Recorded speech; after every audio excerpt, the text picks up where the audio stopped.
चेहरे अनुवाद चेहरे रूमी जाफरी द्वारा निर्देशित और सरस्वती एंटरटेनमेंट प्राइवेट लिमिटेड के साथ आनंद पंडित द्वारा निर्मित 2021 की हिंदी मिस्ट्री थ्रिलर फिल्म है। मुख्य भूमिकाओं में अमिताभ बच्चन और इमरान हाशमी अभिनीत। 5 फिल्म में क्रिस्टल डिसूजा, रिया चक्रवर्ती, सिद्धांत कपूर, अन्नू कपूर, अलेक्सो नील, समीर सोनी, धृतिमान चटर्जी और रघुबीर यादव सहायक भूमिकाओं में है। 6 और फ्रेडरिक ड्यूरेनमेट द्वारा 1956 के जर्मन उपन्यास है डेंजरस गेम का एक अनियोजित रूपांतरण है। 7 जिसे पहले मराठी में शांताता के रूप में रूपांतरित किया गया था। कोर्ट चालू आहे 1971। 8 कन्नड़ में नर निलुवावरेज 2015 और बंगाली में अनुसंधान 2021 के रूप में। 9-10 फिल्म की घोषणा 11 अप्रैल 2019 को की गई थी और फिल्मांकन 10 मई 2019 को शुरू हुआ था। यह 17 जुलाई 2020 को दुनिया भर में रिलीज होने वाली थी।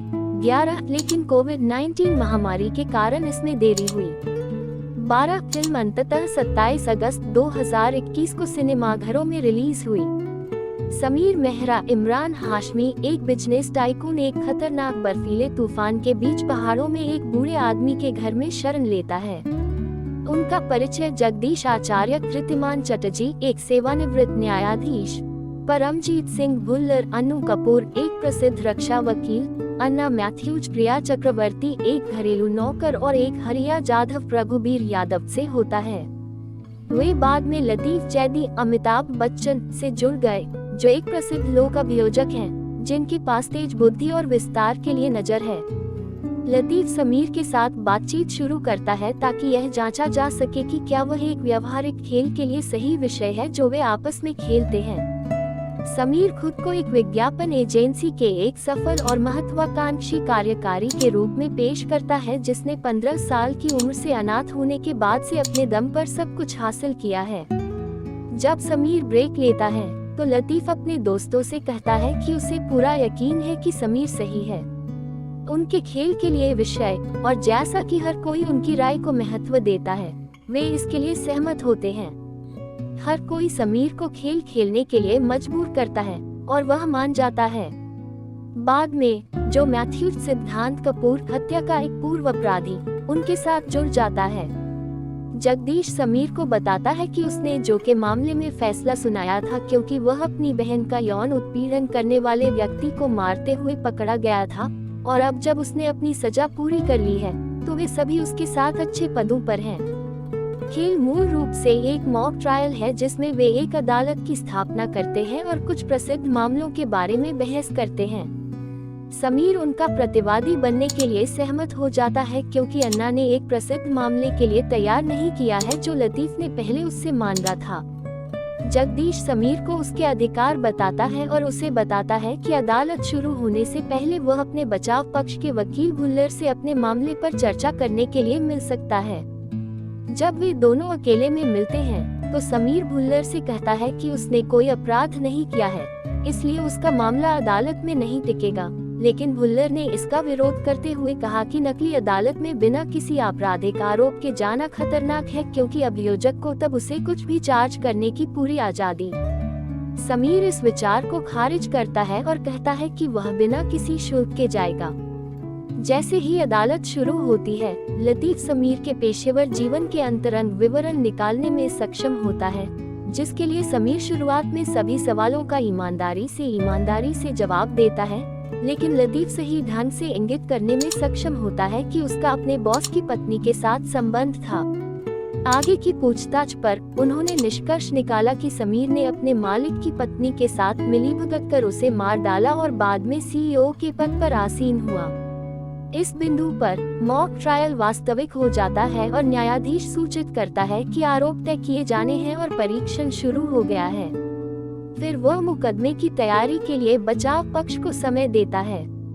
खेल मूल रूप से एक मॉक ट्रायल है जिसमें वे एक अदालत की स्थापना करते हैं और कुछ प्रसिद्ध मामलों के बारे में बहस करते हैं। समीर उनका प्रतिवादी बनने के लिए सहमत हो जाता है क्योंकि अन्ना ने एक प्रसिद्ध मामले के लिए तैयार नहीं किया है जो लतीफ ने पहले उससे मांगा था। जगदीश समीर को उसके अधिकार बताता है और उसे बताता है कि अदालत शुरू होने से पहले वह अपने बचाव पक्ष के वकील भुल्लर से अपने मामले पर चर्चा करने के लिए मिल सकता है। जब वे दोनों अकेले में मिलते हैं तो समीर भुल्लर से कहता है कि उसने कोई अपराध नहीं किया है, इसलिए उसका मामला अदालत में नहीं टिकेगा। लेकिन भुल्लर ने इसका विरोध करते हुए कहा कि नकली अदालत में बिना किसी आपराधिक आरोप के जाना खतरनाक है, क्योंकि अभियोजक को तब उसे कुछ भी चार्ज करने की पूरी आजादी। समीर इस विचार को खारिज करता है और कहता है कि वह बिना किसी शुल्क के जाएगा।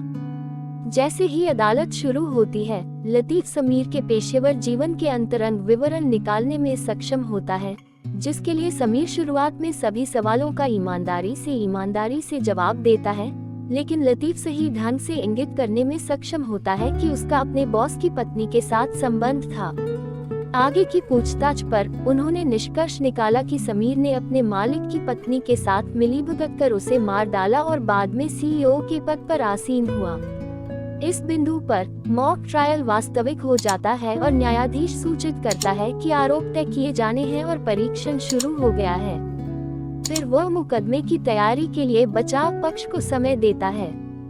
इस ब्रेक के दौरान समीर को पता चलता है कि हरिया एक सेवानिवृत्त जल्लाद है और जो वास्तव में अन्ना का भाई है। डरा हुआ वह घर से भागने की कोशिश करता है, लेकिन जो ऐसा होने से रोकता है। समीर को अब एहसास हुआ कि वह पूरी तरह से फंस चुका है। जैसे ही मुकदमा शुरू होता है, लतीफ समीर के फोन से एक वीडियो प्रस्तुत करता है।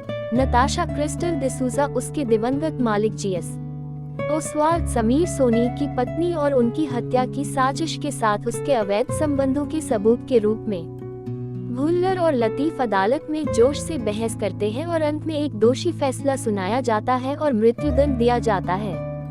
अब हर कोई समीर से हरिया के साथ ऊपर जाने का आग्रह करता है, संभवतः उसकी मौत के लिए फांसी दी जाए।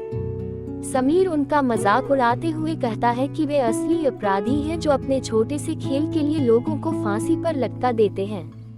लतीफ का जवाब है कि सीसीटीवी द्वारा पूरे मुकदमे को रिकॉर्ड किया गया है और किसी भी तरह से उसे इस अदालत या वास्तविक अदालत में दंडित किया जाएगा। प्यारी जान के डर से समीर बंदूक निकालता है और बंदूक की नोक पर सभी को धमकाता है, सीसीटीवी का डीवीआर लेता है और पीछा करते हुए बाकी सभी के साथ घर से बाहर भाग जाता है।